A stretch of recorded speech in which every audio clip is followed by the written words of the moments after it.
नमस्कार प्रिय साथियों, मैं इंजीनियर कुणाल तिवारी आपके साथ। आज हम आगे बात करते हैं सम संख्याओं में, आगे कहानी पढ़ाते हैं। देखो, कल हमने सम संख्याओं के बारे में पढ़े, सम संख्याओं का योग। तो सम संख्याओं के योग के हमने कुछ सवाल पढ़े कल। आज हम एक सवाल और देखते हैं सम संख्याओं के, फिर आगे सम संख्याओं के वर्गों का और घनों का योग पढ़ेंगे। तो देखो प्यारे विद्यार्थियों, कल हमने पढ़ा वे संख्याएं जो 2 से पूर्णतः विभाजित हो सम संख्या कहलाती है। जैसे 2, 4, 6, 8, 10। सबसे छोटी सम संख्या 2 और सबसे बड़ी सम संख्या अज्ञात या अपरिभाषित। अभी थोड़ा सा एक विवाद चल रहा है शून्य को लेकर। कुछ जो मैथमेटिशियंस हैं वो ये कह रहे हैं भाई शून्य है जो सम संख्या है, कुछ ये कह रहे हैं नहीं है। तो थोड़े दिनों में मामला क्लियर हो जाएगा। हो सकता है हमें बाद में शून्य को भी सम संख्या में पढ़ना पड़े, लेकिन अभी थोड़ा विवाद। तो प्यारे बच्चों, हमने कल पढ़ा था सम संख्याओं का योग। तो देखो, सम संख्याओं का योग का सूत्र हमने पढ़ा था। सम संख्याओं का योग बराबर होता है n इंटू n प्लस 1, जहां कैपिटल N का मतलब होता है सम पदों की संख्या। जैसे मान लो क्वेश्चन ये आता है कि प्रथम 30 सम संख्याओं का योग क्या होगा। प्रथम 30 सम संख्याओं का योग क्या होगा। तो मुझे प्यारे बच्चों ने बताया प्रथम 30 सम संख्याओं का योग। कितनी सम संख्या? 30। तो n का मान कितना आ गया? 30। और जो सूत्र होता है सम संख्याओं के योग का होता है n इंटू n प्लस 1। तो प्यारे बच्चों, n इंटू n प्लस 1 हो गया। तो n का मान कितना लो बोलो? n का मान 30, ब्रैकेट का मतलब गुणा 30 और 1 31। कितना आएगा बोलो? 0 का 0, 3 1 3 3 3 9। कितना आ गया? 930। तो प्रथम 30 सम संख्याओं का योग आ गया 930। अगर ये सवाल ऐसा होता, प्यारे बच्चों ध्यान से देखना, अगर ये सवाल इस तरीके से पूछ रहे था, थोड़ा सा चेंज करके दूसरा सवाल कि 30 तक की सम संख्याओं का योग क्या होगा। तो प्यारे बच्चों, 30 तक की सम संख्याओं का योग क्या होगा। सम संख्याओं का योग का सूत्र होता है n इंटू n प्लस 1। तो मुझे बताओ 30 तक कितनी सम संख्या होती हैं। चलो वेरी गुड। 30 तक 15 सम संख्या होती है। तो n का मान आएगा 15, ब्रैकेट का मतलब गुणा n प्लस 1, 15 और 1 16। तो 16 5 80, 8 16 कम 16 और 8 240। ओके, ठीक है ना। 16 5 80, 8 कहां से ले, 16 कम 16 और 8 24, 240 आ गए। तो ये थोड़ा सा ध्यान देना इस बात पर कि कई बार बच्चे पढ़ने में गलती कर देते हैं, मिस्टेक कर देते हैं। तो कई बार सिंपल सा सवाल भी गलत हो जाता है। इसलिए अगर मैं आपसे कहूं प्रथम 25 सम संख्याओं का योग क्या होगा। प्रथम 25 सम संख्या का योग क्या होगा। तो देखो, सम संख्या का योग का सूत्र n into n plus 1। n का मान प्यारे बच्चों 25, ब्रैकेट का मतलब गुणा n प्लस 1 25 और 1 26। कितना जाएगा बोलो? 25 25 625, 650 आ गया।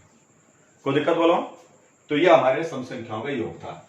लेकिन प्यारे बच्चों, आज हम इसमें पढ़ेंगे आगे की कहानी सम संख्याओं के वर्गों का योग। तो थोड़ा ध्यान दीजिएगा। आज हम इसमें पढ़ने जा रहे हैं सेकंड पॉइंट, सम संख्याओं के वर्गों का योग। सम संख्याओं के वर्गों का योग। तो देखो प्यारे बच्चों, सम संख्याओं के वर्गों का योग या addition of square of even numbers, सम संख्याओं के वर्गों का योग। सम संख्याओं के वर्गों का योग हम लिख सकते हैं गणितीय फॉर्मूला 2 का स्क्वायर प्लस 4 का स्क्वायर प्लस 6 का स्क्वायर प्लस डैश। सम संख्याओं के वर्गों का योग, वर्ग का मतलब होता है स्क्वायर, 2 का स्क्वायर प्लस 4 का स्क्वायर प्लस 6 का स्क्वायर प्लस डैश। तो प्यारे बच्चों, कौन बताएगा कि सम संख्याओं के वर्गों का योग क्या होता है। तो प्यारे बच्चों, सम संख्याओं के वर्गों का योग होता है n into n plus 1, n plus 2 upon 6। n into n plus 1, n plus 2 upon 6। सम संख्याओं के वर्गों के योग का सूत्र वही होता है जो विषम संख्याओं के वर्गों के योग का सूत्र होता है। तो प्यारे बच्चों, यहां होता है छोटे n का मतलब स्मॉल n इक्वल टू, जहां छोटा n बराबर अंतिम सम पद। अंतिम कैसा पद बोलो भैया? सम पद। तो अब दिमाग में क्वेश्चन आता है, सर आप तो ये बताओ क्वेश्चन किस हिसाब से एग्जाम में पूछा जाएगा। तो क्वेश्चन इस तरीके से पूछा जाएगा कि 2 का स्क्वायर प्लस 4 का स्क्वायर प्लस 6 का square plus dash dash dash plus 20 का स्क्वायर बराबर क्वेश्चन मार्क, बराबर हो क्वेश्चन मार्क। अरे 2 का स्क्वायर प्लस 4 का स्क्वायर प्लस 6 का स्क्वायर प्लस 20 का स्क्वायर बराबर क्वेश्चन मार्क। तो यह सम संख्याओं के वर्गों का योग करना है, यानी 2 से लेकर के 20 तक की संख्याओं का योग करना है। तो प्यारे बच्चों आप ध्यान दीजिएगा कि सबसे पहले तो आपने पहचाना कि 2 से लेकर के 20 तक की सम संख्याओं के वर्गों का योग पूछ रहा है। तो सबसे पहले आप फॉर्मूला लिखेंगे सम संख्या वर्गों के योग का, n into n plus 1 n plus 2 upon 6। n का मतलब होता है, छोटे n का मतलब होता है अंतिम पद, बड़ा n का मतलब होता है पदों की संख्या। तो यहाँ n छोटा n है तो अंतिम पद कितना बोलो, 20 का स्क्वायर नहीं 20, तो n जगह 20, ब्रैकेट दीजिएगा bracket n plus 1 20 plus 1, bracket n plus 2 20 plus 2 upon 6। तो प्यारे बच्चों देखो n का मान 20, ब्रैकेट का मतलब गुणा 20 और 1 21, फिर ब्रैकेट का मतलब गुणा 20 और 2 22 अपॉन 6। अब इसको आप काट लो, 6 से काटेंगे 3 से, तो 3 दूना 6, 3 7 21, 2 से काटेंगे कितनी बार 10 बार, तो 10 7 70, 22 7 154, 1540। तो सही आंसर आ गया 1540। कोई दिक्कत? और देखो एक सवाल और, यहां तो कोई दिक्कत, एक सवाल और देखो कि एक सवाल इस तरह का थोड़ा बड़ा आ गया। मान लीजिए क्वेश्चन ही पूछ लिया 2 का स्क्वायर प्लस 4 का स्क्वायर प्लस 6 का square plus dead dash plus 40 का स्क्वायर बराबर क्वेश्चन मार्क। ओके, कि 2 का स्क्वायर प्लस 4 का स्क्वायर प्लस 6 का square plus dead dash plus 40 का स्क्वायर बराबर क्वेश्चन मार्क। तो देखो प्यारे बच्चों सबसे पहले सम संख्याओं के वर्गों के योग का सूत्र लगाओ। वर्गों के योग का सूत्र लगा n into n plus 1 n plus 2 upon 6। यहां जो छोटा n है इसका मतलब होता है अंतिम पद। तो बताओ प्यारे बच्चों अंतिम पद क्या है, 40, ब्रैकेट मतलब गुणा 40 और 41 गुणा 40 और 2 42 अपॉन 6, और 6 से कट जाएगा 7 बार, 6 7 42, तो 40 गुणा 41 गुणा 6 7 42 7 बार, 7 से काट लेंगे इसको अपन, 7 6 के 28 280 गुणा 40 141। अब अपन क्या करेंगे, इसको गुणा कर देंगे 280 से। तो देखो 0 का तो 0, 28 से 28 का 8 हासिल 2, 28 2 56, 56 2 112, तो 28 चौका 112 और 2 114, तो 11480 आ जाएगा। अरे भैया 0 का तो 0, 28 से 28 का 8 का हासिल पाई 2, और 28 चौका 112 2 114, तो 11480 आ गया। बता कोई दिक्कत? यहां तो कोई दिक्कत हो बताओ? चलो वेरी गुड, नो प्रॉब्लम। देखो मेन चीज अभ्यास की है और कुछ भी नहीं है। आप जितना ज्यादा प्रैक्टिस करोगे अभ्यास करोगे उतने काम आसान होता चला जाएगा। अब प्यारे बच्चों कई बार क्या करता है, सवाल को थोड़ा सा घुमा देता है। वो आपको पता है घुमाएगा क्या, कुछ नहीं घुमाएगा, केवल और केवल इतना सा कर देगा वो कि जो ये सवाल दे रखा है इसको ऐसे लिख देगा, 22 का स्क्वायर प्लस 24 का स्क्वायर प्लस 26 का square plus dead dash plus 40 का स्क्वायर बराबर क्वेश्चन मार्क। मतलब बीच में से पूछ लेगा कि 22 से लेकर के 40 तक की सम संख्याओं के वर्गों का योग क्या होगा। तो हमें 22 से लेकर के 40 तक की सम संख्याओं के वर्गों का योग निकालना है। तो भैया हमारा जो सम संख्याएं है वो तो शुरू होती है 2 से, तो सूत्र भी हमारा काम करता है 2 से, लेकिन ये तो 22 से आ गया। तो प्यारे बच्चों घबराने की जरूरत नहीं है कि आपको ऐसा घबराना है, घबराना नहीं है। ऐसे हल कर लो जैसे और सवाल हमने किए कि 2 का स्क्वायर प्लस 4 का स्क्वायर प्लस 6 का square plus dead dash plus 40 का स्क्वायर, यानी कि 2 से लेकर के 40 तक की सम संख्याओं के वर्गों का योग निकाल लो। अरे 2 से लेकर कहां तक की, 40 तक की। 2 से लेकर 40 तक की सम संख्याओं के वर्गों का योग निकाल लो और उसमें से घटा दो, उसमें से घटा दो 2 से लेकर के 20 तक की सम संख्याओं के वर्गों का योग घटा दो। तो प्यारे बच्चों जब हम 2 से लेकर के 40 तक की सम संख्याओं के वर्गों के योग में से 2 से लेकर के 20 तक की सम संख्याओं के वर्गों का योग घटाएंगे, तो आप जानते हो 40 तक में से हमने 20 तक घटा दिया, मतलब 2 का स्क्वायर प्लस 4 का स्क्वायर प्लस 6 का square plus dead dash plus 20 का स्क्वायर।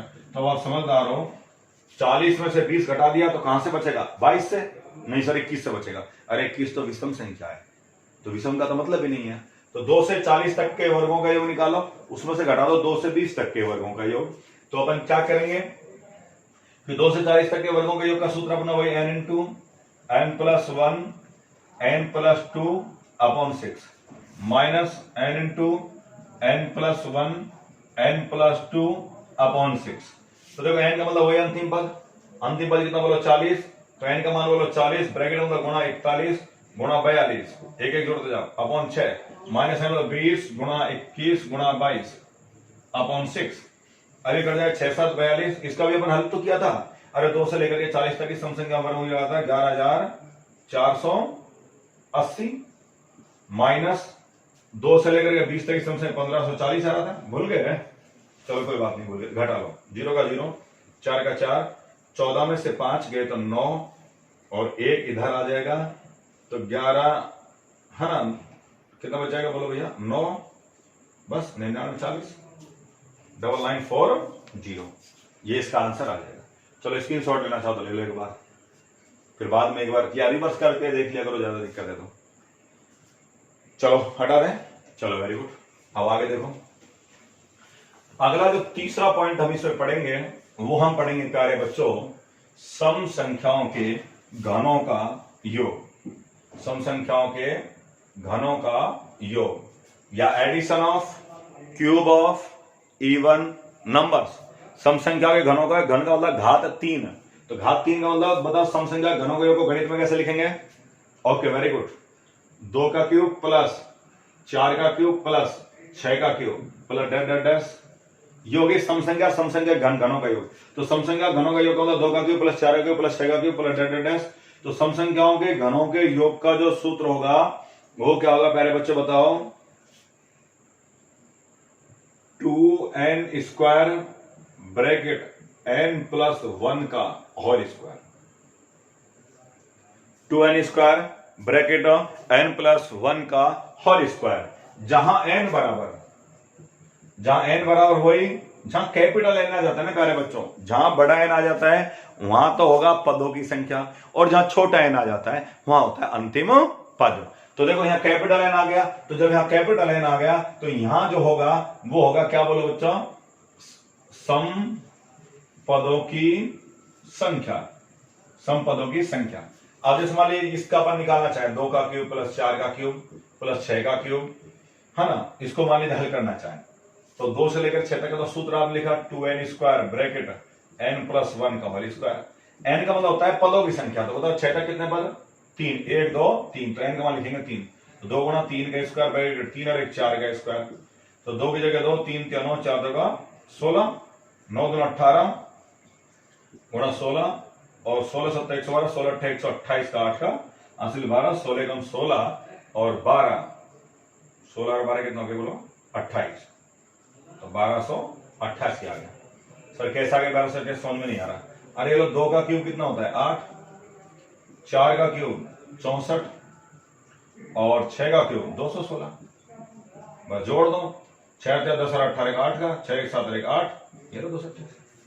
चलो अच्छा सवाल देखते हैं जो पेपर में आएगा, इतना छोटा भी नहीं आता कि साहब 2 से 6 तक कहीं पूछ ले, ऐसा नहीं आएगा, कम से कम 20 तक तो आएगा कि 2 का क्यूब प्लस 4 का क्यूब प्लस 6 का cube plus dash dash dash plus 20 का क्यूब बराबर क्वेश्चन मार्क।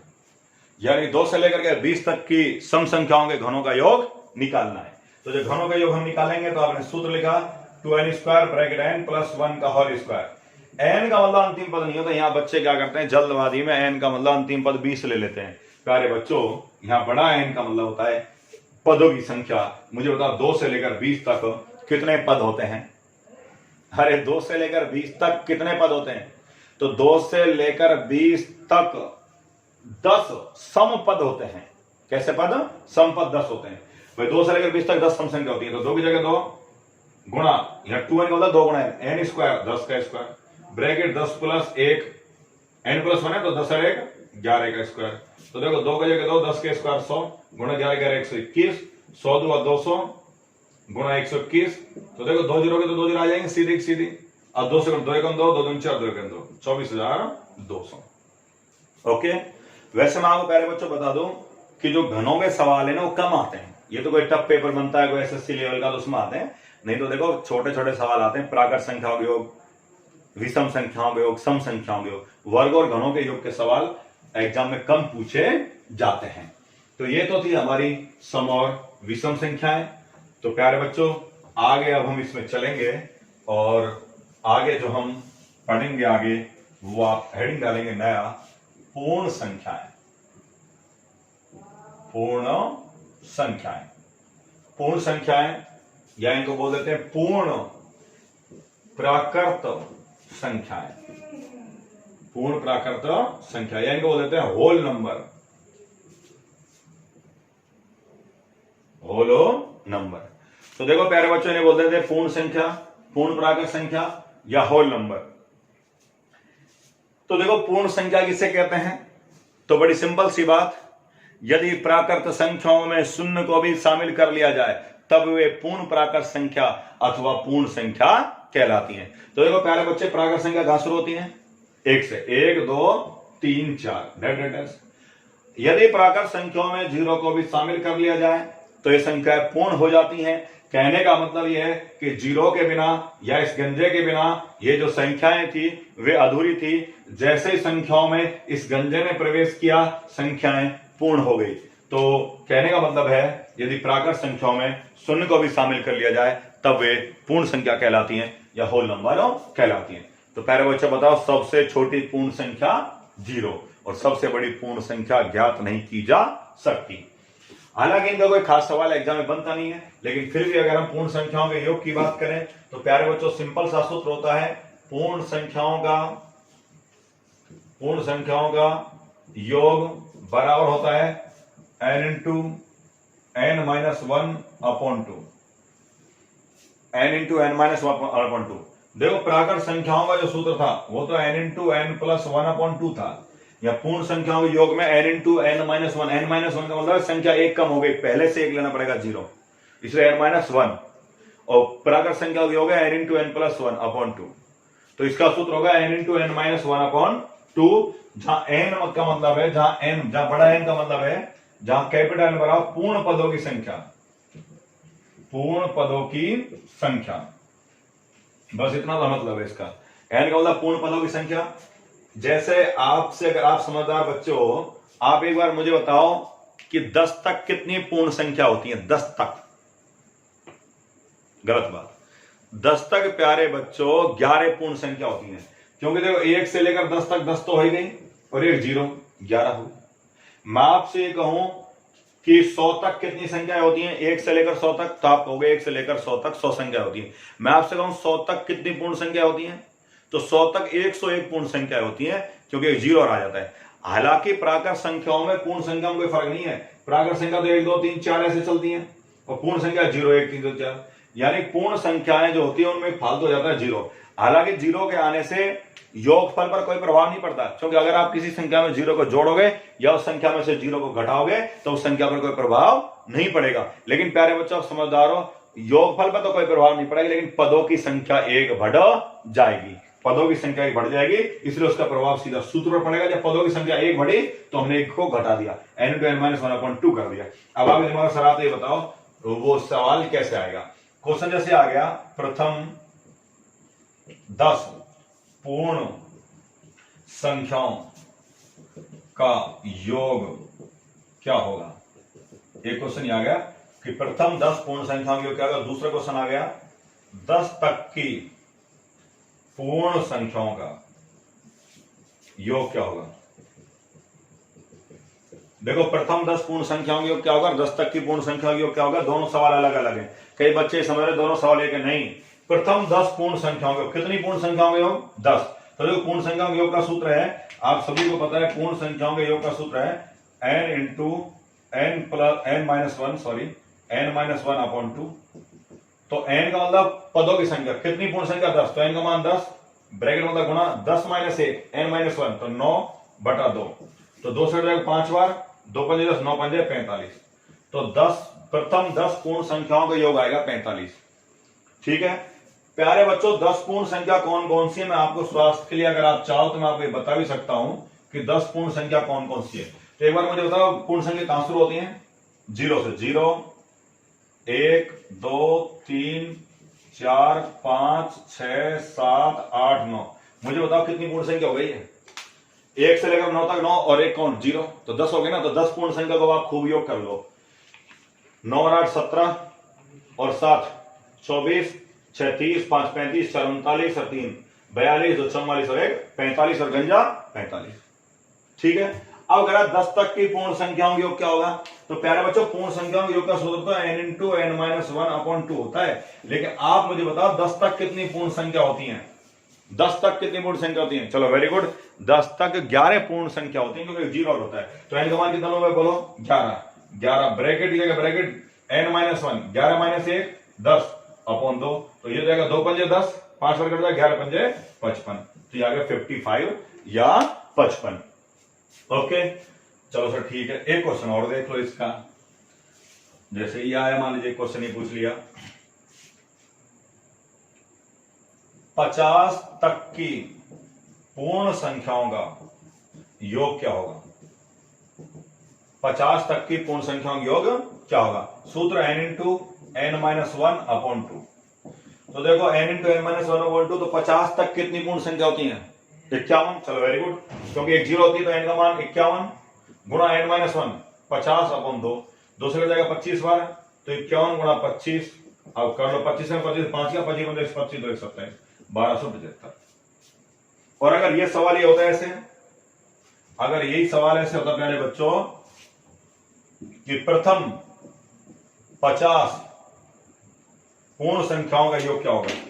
तो देखो प्रथम 50 पूर्ण संख्याओं का योग क्या होगा अगर ये सवाल होता? सूत्र n इंटू n माइनस 1/2। प्रथम 50 कितनी पूर्ण संख्या? 50, तो n का मान 50 ब्रैकेट में गुणा n माइनस 1, 50 माइनस 1 49/2, 2 से कट जाएगा कितनी बार? 50, 25 बार गुणा 49, काट दो सब, 25 नंबर 225 का 5 का हासिल 22, 25 जगह 100 और 22 122, तो 1225। कोई दिक्कत? तो ये पूर्ण संख्या की कहानी थी, सिंपल सी। अब आगे देखो कि हमने पूर्ण संख्या पढ़ ली, अब हम जो आगे इसमें पढ़ेंगे वो पढ़ेंगे प्यारे बच्चों पूर्णांक संख्याएं। क्या बोलो? पूर्णांक संख्याएं। पूर्णांक संख्याएं या इंग्लिश में बोलेंगे इंटीजर नंबर। इंटीजर नंबर, पूर्णांक संख्याएं या इंटीजर नंबर। अब दिमाग में आता है प्यारे बच्चों पूर्णांक संख्या या इंटीजर नंबर किसे कहते हैं? तो थोड़ा ध्यान समझिए कि वे संख्याएं जो धनात्मक और ऋणात्मक दोनों ओर चलें, उदासीन संख्या के साथ पूर्णांक संख्याएं कहलाती हैं। या अपन इसके यदि पूर्ण संख्याओं में नकारात्मक संख्याओं को भी शामिल कर लिया जाए तो वे पूर्णांक संख्याएं कहलाती हैं। या इस तरीके से इनको हम रिप्रेजेंट करते हैं कि बीचों बीच में कौन 0 1 2 3 4 5 डैश, इधर -1 -2 -3 -4 ऐसे डैश। तो देखो बीचों बीच हमारी उदासीन संख्या 0, तो 0 के इधर चल रहा है प्लस में और इधर चलेगा माइनस में। ठीक है, तो कहने का मतलब वे संख्याएं जो धनात्मक और ऋणात्मक दोनों ओर चलें, इस उदासीन संख्या के साथ पूर्णांक संख्या कहलाती हैं। अब प्यारे बच्चे बताओ सबसे छोटी पूर्णांक संख्या क्या है? एक बालक बोला सर सबसे छोटी पूर्णांक संख्या 0। गलत। अरे 0 से छोटी तो पूर्णांक संख्या -1 है, -1 से छोटी -2, -2 से छोटी -3, -3 से छोटी -4, ऐसे तो और आगे चलते रहो, इधर चलेंगे प्लस में। तो प्यारे बच्चों ध्यान रखना कि सबसे छोटी और सबसे बड़ी पूर्णांक संख्या ज्ञात नहीं की जा सकती, अर्थात अज्ञात। सबसे छोटी व सबसे बड़ी पूर्णांक संख्या ज्ञात नहीं की जा सकती, अर्थात क्या बोलो भैया? अज्ञात। तो ये थोड़ा सा इसमें ध्यान रखना, सबसे छोटी व सबसे बड़ी पूर्णांक संख्या ज्ञात नहीं की जा सकती। अब आपके दिमाग में आ रहा है सर अगर मान ली क्वेश्चन इस तरीके से आ जाए कि -30 plus -29 plus -28 plus plus dash plus 0 plus 1 plus 2 plus 3 plus dash plus 50 बराबर क्वेश्चन। या तो ऐसे आ जाए या फिर इस तरीके से क्वेश्चन आ जाए -30 से 50 तक की, -30 से 50 तक की संख्याओं का योग क्या होगा? ये की बात है भाई, -30, -29, 28, 27, 26 ऐसे है ना, 25, 24, 23 ऐसे, -1, 2, -2, -1, 0, 1, 2, 3, 4, 50 है। तो -30 से 50 तक की संख्याओं का योग क्या होगा? तो देखो पहले आप गौर फरमाइएगा, -30 और -29 में कितने का अंतर है? चलो वेरी गुड, 1 का। -29 और -28 में कितने का अंतर है? 1 का। चलो वेरी गुड, 1 और 2 में 1 का, 2 3 में 1 का। आपको एक सूत्र पता है, आपको अभी पता है ना, कल परसों से बता रहे हैं, जब वो सारवंतर समान हो तब, जब सारवंतर समान हो तब योग बराबर प्रथम पद प्लस अंतिम पद अपॉन 2 गुणा पदों की संख्या। तो यह आपने सुंदर सा फॉर्मूला पढ़ा कि योग बराबर प्रथम पद प्लस अंतिम पद अपॉन 2 गुणा पदों की संख्या। ये लो सब। तो देखो प्यारे बच्चों कि हम ये वाला सूत्र लगाएं, सारवंतर समान नहीं, सब में -1 का अंतर है, डिफरेंस ऑलवेज पॉजिटिव होता है, मैंने आपको पहली क्लास में बता दिया था। अब देखो योग बराबर होता है प्रथम पद। तो प्यारे बच्चों मुझे बताओ सवाल है प्रथम पद क्या है? चलो वेरी गुड, -30 प्लस अंतिम पद क्या है प्यारे बच्चों? 50। तो अंतिम पद आ गया 50 अपॉन 2 गुणा पदों की संख्या। -30 से लेकर 50 तक कितने पद? 80। गलत बात है प्यारे बच्चों, -30 से लेकर -1 तक, -30 से लेकर -1 तक 30 पद हो गए, या -1 से 30 तक 30 पद तो ये हो गए, 1 से 50 तक ये, तो 50 और 30 80 और गंजा 81। अरे 50 इधर 30 इधर, 50 30 80, बीच में कौन बैठा है? गंजा। कितना हो गया बोलो? 81। 81 हो गए ना। अरे माइनस के 30 तो इधर हो गए, प्लस के 50 इधर हो गए, बीच में बैठा है गंजा। तो 50 30 80 और 1 81, तो 81। अब देखो ये प्लस के 50 माइनस के 30, तो माइनस के 30 है प्लस के 50 है, तो छोड़ेंगे कितना आएगा? 20। अरे माइनस के 30 प्लस के 50 है, प्लस के 50 20 ज्यादा दे देगा, 20/2 गुणा 81। अब देखो 2 से कर देगा 20 10 बार, तो 10 गुणा 81 बराबर 810। 810 810 आंसर आ जाएगा। उतार लिया?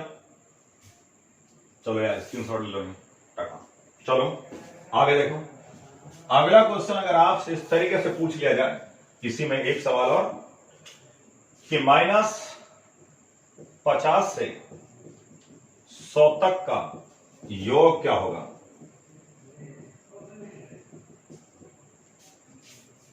-50 से 100 तक का योग क्या होगा? तो देखो -50 से 100 तक का योग क्या होगा, इसकी अगर अपन बात करें, -50 से 100 तक का योग क्या होगा, तो देखो -50 से हमें 100 तक का योग निकालना है। तो वो योग बराबर प्रथम पद, बताओ प्यारे बच्चों प्रथम पद क्या है? -50 प्लस अंतिम पद 100 अपॉन 2 गुणा पदों की संख्या। तो देखो -50 तो इधर, 100 इधर, 50 और 150 और बीच में कौन बैठा है? 0। तो कितना हो गए? 150 और 151। चलो वेरी गुड, 151। अरे -1 से -50 तो 50, बीच में 0 51 और 1 से 100 151। अब ये -50 प्लस के 100, तो 100 में से 50 घटाएंगे कितने बचेंगे? 50/2 गुणा 151। 2 से कट जाए कितनी बार? 25 बार। वेरी गुड, गुणा 151।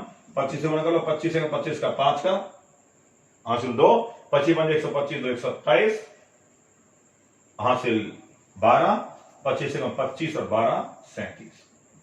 तो कितना है बोलो? 37 75 3775। तो पूर्णांक संख्याओं में से अगर कभी कोई क्वेश्चन बना तो वो इस टाइप का बन जाएगा। बताओ कोई दिक्कत? सवाल तो अपन और देखेंगे प्यारे बच्चों, घबराने की जरूरत नहीं है। ये टॉपिक खत्म करने के बाद नंबर सिस्टम के आपको लगभग 100 क्वेश्चन हम और हल करा देंगे, आपको फेसबुक पे प्रोवाइड करा देंगे, इंस्टाग्राम प्रोवाइड करा देंगे। क्वेश्चन तैयार है 100 क्वेश्चन नंबर सिस्टम के, फिर आप वो सॉल्व कर लोगे, 100 क्वेश्चन और तैयार कर देंगे। तो देखो सवाल तो जितने कर लो ना उतने ही कम है, क्वेश्चन तो आप जितने सॉल्व कर लो अपने हाथ से निकाल दो ना उतने कम है, जितने ज्यादा आप सवाल हल करोगे उतनी तो प्रैक्टिस आएगी, ऑटोमेटिक स्पीड बढ़ेगी। कई बच्चे चाहते हैं साहब एसएससी पेपर देते हैं टाइम नहीं मिलता, अरे वो प्रैक्टिस जो होती है ना स्पीड अपने आप बढ़ जाती है। स्पीड क्या होती है अपने आप बढ़ जाए। आप रेस करने के लिए जाते हो तो रेस करोगे, आप पहले दिन जब रेस करोगे तो आपकी वो स्पीड नहीं होगी, दूसरे दिन करोगे नहीं, लेकिन जैसे आपको 10 15 20 1 2 3 महीने हो जाएंगे तो आपकी स्पीड ऑटोमेटिक बढ़ जाएगा, आपको पता भी नहीं चलेगा। तो वो स्पीड जो बढ़ती है सवालों को सॉल्व करने की वो अभ्यास से बढ़ती है, प्रैक्टिस से बढ़ती है। इसलिए अभ्यास सबसे इंपॉर्टेंट है। मैंने जिंदगी में अगर कोई चीज अनुभव की है कि अगर किसी भी व्यक्ति को किसी भी फील्ड में अगर सफल होना सक्सेस होना है तो उस फील्ड में उसे प्रैक्टिस करते रहना चाहिए, अभ्यास करते रहना चाहिए। अभ्यास होता है, निरंतरता जो है वो बड़ी इंपॉर्टेंट है। तो निरंतरता को ध्यान में रखो, कंटिन्यूटी को विशेष तौर पर ध्यान में रखो। तो ये थी पूर्णांक संख्याएं। अब प्यारे बच्चों आज हम इसमें स्टार्ट करेंगे सबसे इंपॉर्टेंट अभी तक की नंबर सिस्टमों में, और वो हम स्टार्ट करने जा रहे हैं। आपको याद दिलाते हैं अभाज्य संख्या या रूढ़ संख्या, इनका दूसरा नाम है सुंदर सा रूढ़ संख्या। कई बार एग्जाम में रूढ़ संख्या के नाम से पूछ लेते हैं, और इंग्लिश में बोलते हैं प्राइम नंबर, प्राइम नंबर। तो प्यारे बच्चों बड़े ईमानदारी से समझना, अच्छे समझना अभाज्य संख्याओं को, क्योंकि एग्जाम के दृष्टिकोण से बड़ी इंपॉर्टेंट होती हैं और ये मैथ में तो काम आती है, उसके अलावा ये रीजनिंग में भी काम आएंगी। औसत पढ़ेंगे, माध्य पढ़ेंगे तब वहां भी ये काम आएंगे। तो हम बड़ा इंपॉर्टेंट टॉपिक पढ़ने के लिए जा रहे हैं अभाज्य संख्या या रूढ़ संख्या या प्राइम नंबर।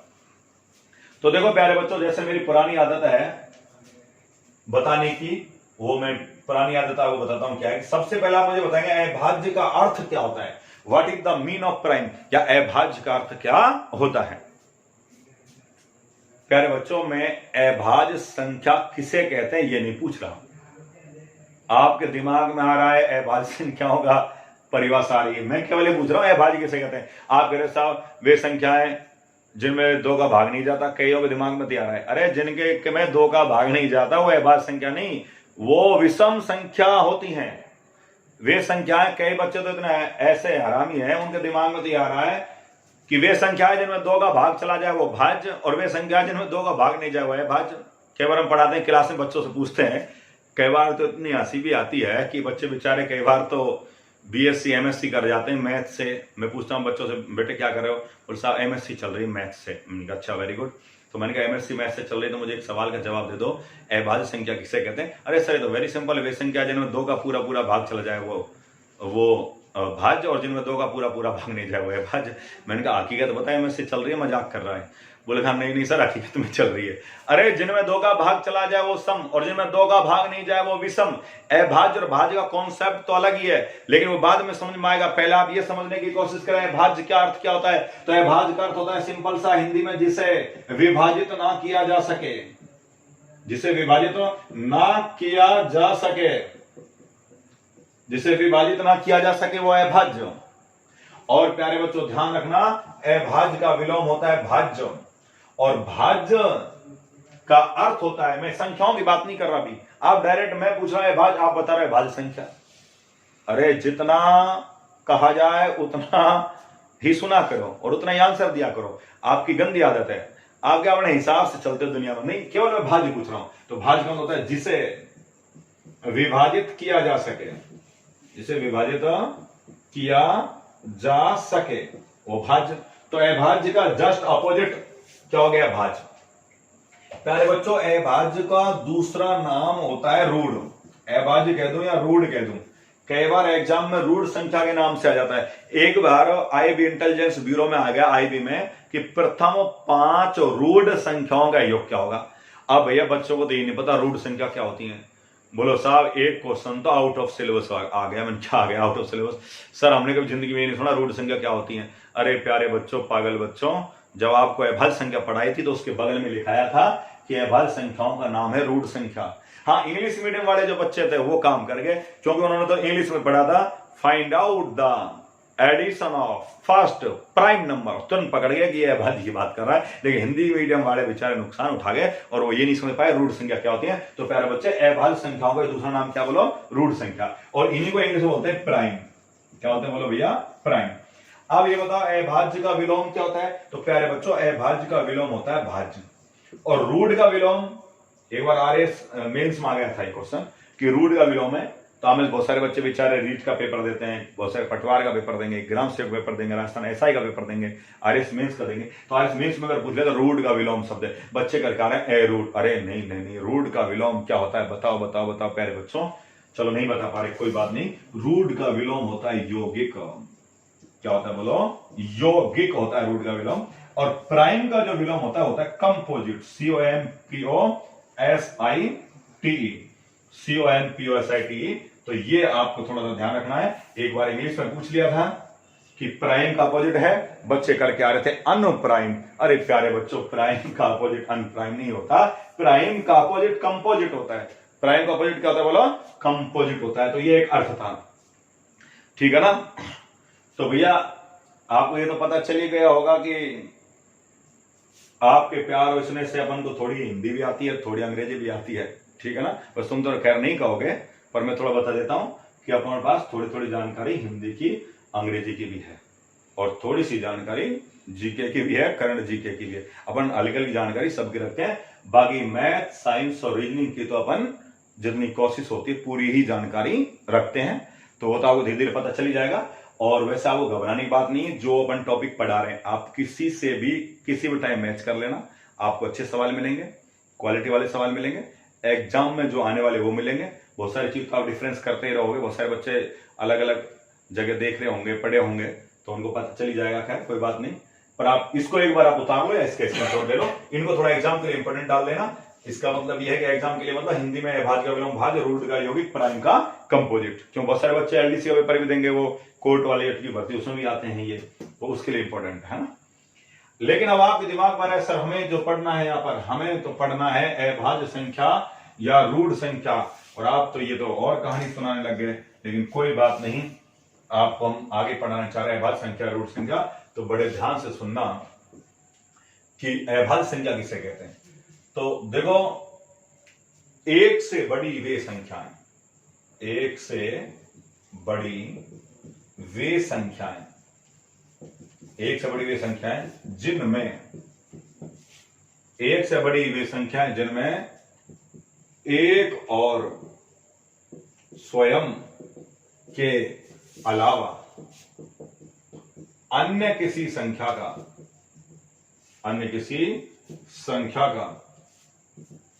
पूरा पूरा भाग नहीं जाता हो। एक से बड़ी वे संख्याएं जिनमें एक और स्वयं के अलावा अन्य किसी संख्या का पूरा पूरा भाग नहीं जाता हो, अर्थात जिनके गुणनखंड नहीं किए जा सकते हो, अभाज्य संख्या कहलाती है। तो देखो भैया, एक और स्वयं के अलावा, एक का भाग तो सब में जाता है। जैसे एक का भाग तो आप किसी में दे लो, 5 में का भाग देंगे 5 ही आएगा, 6 में का भाग देंगे 6 ही आएगा। तो एक का तो माफ करो, खुद का भाग नहीं जाए। आप तो ये ध्यान रख लो, वे संख्या जिनमें स्वयं के अलावा और किसी का भाग नहीं जाए अभाज्य संख्या कहलाती है। जैसे अगर अपन बात करें, सबसे छोटी अभाज्य संख्या, कई बच्चे बोल रहे साहब एक, अरे नहीं, परिभाषा करें एक से बड़ी होनी चाहिए। तो एक से बड़ी कौन बोलो, 2, 2 से बड़ी 3, 3 से बड़ी 5, 5 से बड़ी 7, 7 से बड़ी 9। गलत, 9 क्यों आएगी? अरे 9 तो भाज्य संख्या है, 9 में से भाग जा रहा है 3 का, 3 3 9। 2 में किसी का भाग जा रहा है खुद के अलावा, चलो वेरी गुड, नहीं जा रहा। 3 में जा रहा है कि नहीं जा रहा, 5 में जा रहा है कि नहीं, 7 में, तो 7 से बड़ी आएगी 11, 11 से बड़ी 13, 13 से बड़ी 15, नहीं नहीं नहीं, 15 में 3 का भाग जा रहा है, 3 5 15। अरे अभाज्य संख्या होती है जिसमें खुद के अलावा किसी का भाग नहीं जाए। 7 में खुद के अलावा किसी का भाग जा रहा है, 11 में जा रहा है नहीं, 13 के बाद 17, 17 के बाद 19, 19 के बाद 21, अरे नहीं 21 में 7 का भाग जा रहा है, 7 से 21, तो 23, 23 के अलावा 27, अरे 27 में 9 का भाग जा रहा है, 9 से 27। अगला 29, 29 में नहीं जा रहा, 29 बड़ी 31, 31 से बड़ी 33, अरे प्यारे बच्चों 33 में भाग जा रहा है 11 का, 11 से 33, 35, 35 में 7 5 35। तो इसके अलावा अगर हम बात करें तो 37, 37 के बाद 41, 41 के बाद 43, और 43 के बाद 47, और 47 के बाद अगर अपन आगे चल के बात करें तो फिर वो 51, अरे नहीं 51 में भाग जा रहा है 17 का, 17 थी 51, 17 थी 51, नहीं नहीं 51 नहीं, 53, 53 से बड़ी 57, 9 9 भैया, 57 में 19 का भाग जा रहा, 19 57, तो फिर 59, 59 से बड़े 61, 61 से बड़ी 63, नहीं 63 में तो 3 का भाग जा रहा, 3 दूना 6 और 3 एकम 3, ठीक है ना, नहीं 63 में नहीं जाएगा भैया, तो 69 में भी जा रहा है भैया भाग, 69 में भाग जा रहा है किसका, 23 का, 23 69, तो 67 आ गई, 67 71 आ गई, 71 से बड़ी 73, 73 से बड़ी 79 और 81 81 9 का भाग जा रहा, 9 9 81, 83 83 से बड़ी 85 में जा रहा है 17 पंजे 85, जिसका एक आएगा 5 होता है उसमें भाग जाएगी 5 का, सर वो आएगी ना 87, अरे भैया 87 में भाग जा रहा है 29 का, 29 या 87 और 8 7 तो 3 का भाग जा रहा है, तो सर 89 89 से बड़ी 91 91 में भाग जा रहा है भाइयों, 91 में भाग जा रहा है 13 7 91, सर 93 93 में भाग जा रहा है 3 के 9 3 एकम 3, सर 97, चलो वेरी गुड 97, और 97 से बड़ी जो होगी वो 101 होगी, तो ये हमारे एग्जाम्पल है, ठीक है। अब प्यारे बच्चों होगा क्या कि अगर हम इसमें बात करें, एक बार आप इसको थोड़ा सा स्क्रीनशॉट ले लो या आप एक बार इसको थोड़ा सा रिवाइज कर लो और आप एक बार मुझे बताते रहेंगे कि सबसे पहला क्वेश्चन जो इसमें बनेगा वो बनेगा सबसे छोटी अभाज्य संख्या है, तो बताओ सबसे छोटी अभाज्य संख्या क्या, बोलो 2, सबसे छोटी अभाज्य संख्या 2। गौर से देखेंगे तो दूसरा क्वेश्चन इसमें पुटअप होगा कि एकमात्र सम अभाज्य संख्या है, तो एकमात्र सम अभाज्य संख्या कौन सी है, बोलो भैया 2 के अलावा आप पूरे गौर से फरमाइए कि इसमें 2 के अलावा कोई सम संख्या है क्या, तो आपको पता चलेगा प्यारे बच्चों 2 के अलावा कोई भी सम संख्या नहीं है, केवल और केवल कौन सी है सम संख्या 2 है। फिर अगला क्वेश्चन आता है कि सबसे छोटी विषम अभाज्य संख्या, तो प्यारे बच्चों लोगों के दिमाग में आता है सबसे छोटी विषम अभाज्य संख्या 1, अरे नहीं 1 अभाज्य होती नहीं है, 1 ना तो भाज्य ना ही अभाज्य अर्थात अपवाद है, तो सबसे छोटी विषम अभाज्य संख्या कौन है, बोलो भैया 3। अगला क्वेश्चन पूछा जाता है कि 1 से लेकर 50 तक कितनी विषम संख्या होती है, तो प्यारे बच्चों 1 से लेकर 50 तक यानी कि 50 तक कितनी अभाज्य संख्या होती है, तो 1 से लेकर 50 तक कितनी अभाज्य संख्या होती है, बोलो गिनो इनको, 15, वेरी गुड, गिनो 1 2 3 4 5 6 7 8 9 10 11 12 है ना, 13 14 और 15, ठीक है, 2 2 4 2 6 2 8 2 10 11 12 13 14 और 15। अगला क्वेश्चन आता है 100 तक कितनी अभाज्य संख्या होती है, 100 तक कितनी अभाज्य संख्या होती है, तो प्यारे बच्चों 100 तक जो अभाज्य संख्या होती है वो होती है 25। एक बार फर्स्ट ग्रेड में पूछा गया था, फर्स्ट पेपर में कि 100 तक कितनी अभाज्य संख्या होती है 25। फिर अगर कोई 100 से कम कितनी अभाज्य संख्या होती है, तो 100 से कम कितनी अभाज्य संख्या होती है, बच्चे जोश में आगे और करे सब 24 कि 100 से कम हो गया 99, अरे 100 के हटने से भाज्य और अभाज्य में क्या फर्क पड़ता है, 100 तो भाज्य संख्या है, 100 में तो भाग जा रहा है 2 का भाज्य, 100 अगर हट भी गई तब भी 25 ही होंगी, ठीक है। अगला क्वेश्चन आता है 51 से 100 तक कितनी अभाज्य संख्या होती है, तो प्यारे बच्चों 51 से लेकर 100 तक जो अभाज्य संख्या होती है 10, कितनी होती है बोलो 10 होती है, हालांकि इनमें 3 अंकों की सबसे छोटी अभाज्य संख्या है 101। फिर अगला क्वेश्चन होता है 2 अंकों की सबसे छोटी अभाज्य संख्या है 11।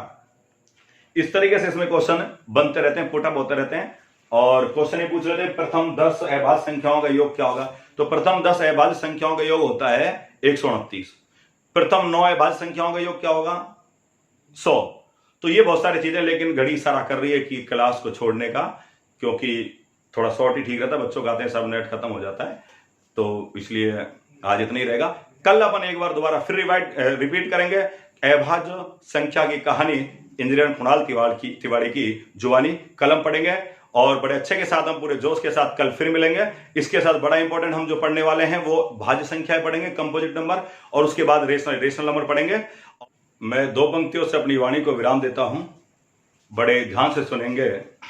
आसमान में उड़ते हुए परिंदे से किसी ने पूछा, आसमान में उड़ते हुए परिंदे से किसी ने पूछा, तुम्हें जमीन पर गिरने का डर नहीं, तुम्हें जमीन पर गिरने का डर नहीं। परिंदे ने मुस्कुराकर जवाब दिया, परिंदे ने मुस्कुराकर जवाब दिया, मैं इंसान नहीं जो जरा सी बुलंदी पर अकड़ जाऊं, मैं इंसान नहीं जो जरा सी बुलंदी पर अकड़ जाऊं, मैं चाहे कितनी भी बुलंदी पर क्यों ना चला जाऊं, मैं चाहे कितनी भी बुलंदी पर क्यों ना चला जाऊं, मेरी आंखें जमीन पर ही रहती हैं, मेरी आंखें जमीन पर ही रहती हैं। बहुत बहुत शुक्रिया, बहुत बहुत धन्यवाद, आपने बड़े प्यार से सुना। इसके लिए आपका बहुत बहुत शुक्रिया। आपका जो ये प्यार है वो हमेशा बना रहे, इसके लिए आपका बहुत बहुत धन्यवाद, बहुत बहुत शुक्रिया। कल हम मिलते हैं, आगे अभाज्य संख्याओं की कहानी के साथ हम कल आपसे बात करते हैं। Thank you so much.